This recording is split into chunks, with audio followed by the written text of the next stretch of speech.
Hi friends, welcome back to the brand new episode of D2C Brand Series Season 2। और आज हम बात करने वाले हैं एक ऐसे इमर्जिंग पिज्ज़ा ब्रांड की जिनको शार्क टैंक में फंडिंग नहीं मिली थी but still they are growing exceptionally well. और हम बात कर रहे हैं पिज़्ज़ा गलेरिया की। अब सबसे पहले आप सोच रहे होंगे कि हमने पिज़्ज़ा गलेरिया को ही क्यों पिक किया। खैर, इसके पीछे हाथ है मेरे होनहार टीममेट जतिन का, जिसने मेरे को कहा कि सर इसका पनीर मखनी पिज़्ज़ा एकदम मक्खन जैसा है, आपको ज़रूर ट्राई करना चाहिए। और हमने मंगाया पनीर मखनी पिज़्ज़ा। उसके बाद हमने उसका इवैल्यूएट करना शुरू किया कि ये चीज़ कौन सी है, कहाँ से आई, क्योंकि टू बी वेरी ऑनेस्ट मैंने इस चेन का नाम कभी नहीं सुना। अब आइए सबसे पहले देखते हैं इन्होंने अपने शार्क टैंक के सीजन में क्या कहा था। साथ पिज़्ज़ा गलेरिया के दोनों फाउंडर्स संदीप और ईशान आए थे शार्क टैंक के सीजन 3 में। और ये ऐसे फाउंडर्स हैं जिन्होंने अपनी परसिस्टेंस नहीं छोड़ी थी। ये सीजन 1 में भी आए थे, सीजन 2 में भी आए थे। और ये जब आए थे तब ये ऑलरेडी लगभग 30 स्टोर्स अपने चला रहे थे, which is actually a very huge number for any brand, any food brand in India. It is not a small number. अब आइए सबसे पहले समझते हैं कि खूबी क्या है, क्या ऐसी चीज़ है कि जिसकी वजह से ये ब्रांड एकदम से डोमिनोज को टक्कर देने की स्टेज पे आ गया है।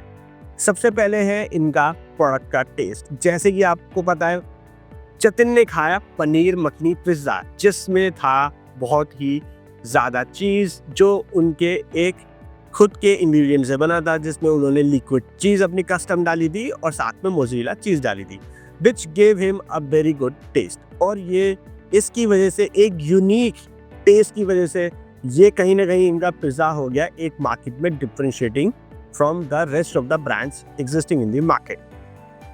फिर दूसरा, ये एक्चुअली पिज़्ज़ा लवर होने के साथ साथ गया उनके स्टोर पे, उनके स्टोर को एक्सपीरियंस किया और उसके रिव्यूज़ थे एकदम अमेजिंग।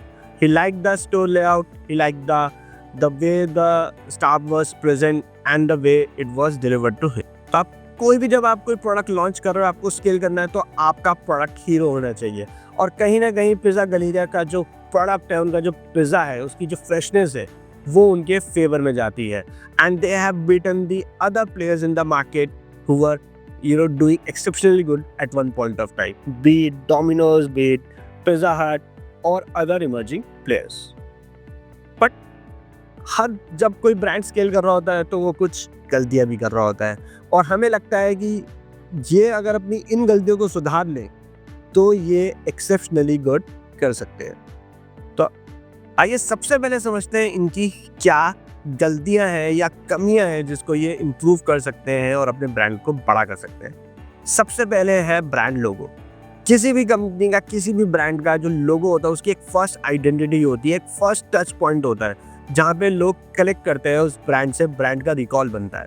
बट अगर आप पिज़्ज़ा गलेरिया का लोगो देखते हैं तो आई से इट्स अ वेरी अंडररेटेड। आप कहीं भी उससे कनेक्ट नहीं कर पाते, शायद मैं उस लोगो को कभी रिकॉल भी ना कर पाऊँ। तो मेरे हिसाब से उनको अपनी लोगो को रीडिज़ाइन ज़रूर करना चाहिए। सेकेंड नंबर पे है ब्रांड का किट, ब्रांड का hygiene.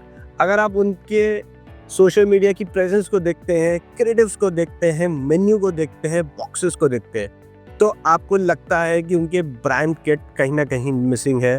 They have not thought कि कौन से ब्रांड कलर्स यूज़ करने हैं, कौन सी टाइपोग्राफी यूज़ करनी है, क्या ब्रांड के स्टेटमेंट्स होने चाहिए। एक इनकंसिस्टेंट मार्केटिंग आपको फील होती है, एक ब्रांड हाइजीन जो है कम्प्लीटली मिस दिखता है, which is I think the biggest issue in their future growth.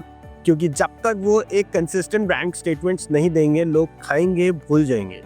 बार बार आने के लिए आपको कहीं ना कहीं लोगों को कनेक्ट करना पड़ेगा, ऑडियंस को आपके कंटेंट के साथ कनेक्ट कराना पड़ेगा, वो उनके पास अभी कम्प्लीटली मिसिंग है। थर्ड है उनकी video quality, social media creatives की क्वालिटी। ना तो वो ऐसा कोई एंगेजिंग कंटेंट डाल रहे हैं, ना कोई ट्रेंडिंग रील्स डाल रहे हैं, ना प्रोफेशनली शॉर्ट वीडियोस हैं। सो वहाँ पे लगता है कि ब्रांड अपनी वैल्यू को लेके कॉन्शियस नहीं है। They are not at all interested कि किस लेवल की कंटेंट जाना चाहिए, वो ऑडियंस को क्या दिखाना चाहते हैं। वो एक बहुत ज़्यादा हैपहज़ार्ड होता हुआ लगता है। कंटेंट का, ब्रांड का कम्युनिकेशन एक कम्प्लीटली मिस वहाँ पे दिखता है।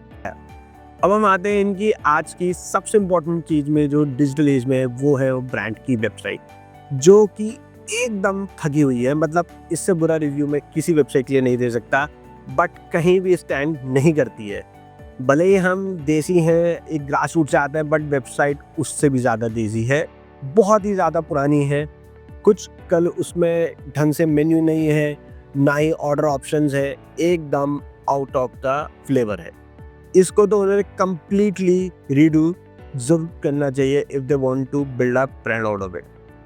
दूसरा, जब वो आप समझ ही सकते हैं, जब वेबसाइट पे ऐसा काम है तो सर्च इंजन ऑप्टिमाइजेशन या परफॉर्मेंस मार्केटिंग किस लेवल की होगी।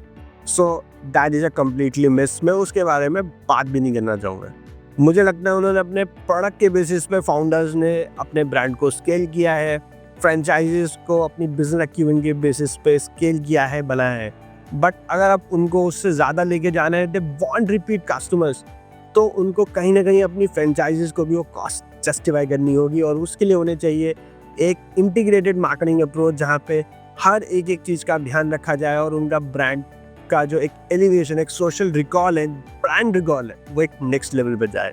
सो आई थिंक अगर वो अपनी ब्रांडिंग के ऊपर काम करते हैं तो ये इंडिया की शायद सबसे बड़ी पिज़्ज़ा कंपनी हो सकते हैं, और हम यही चाहते हैं कि ये सबसे बड़ा ब्रांड बन के निकले। तो ये एक एपिसोड ऐसा था जिसमें कम्प्लीटली ब्रांड मिस था। शायद इसी वजह से शार्क्स ने भी इनके अंदर इनको फंडिंग नहीं दे दी।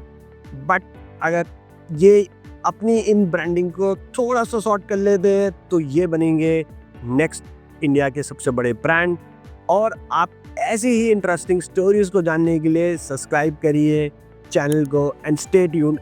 आगे हम और भी इंटरेस्टिंग ब्रांड डाइसेक्शंस करने वाले हैं।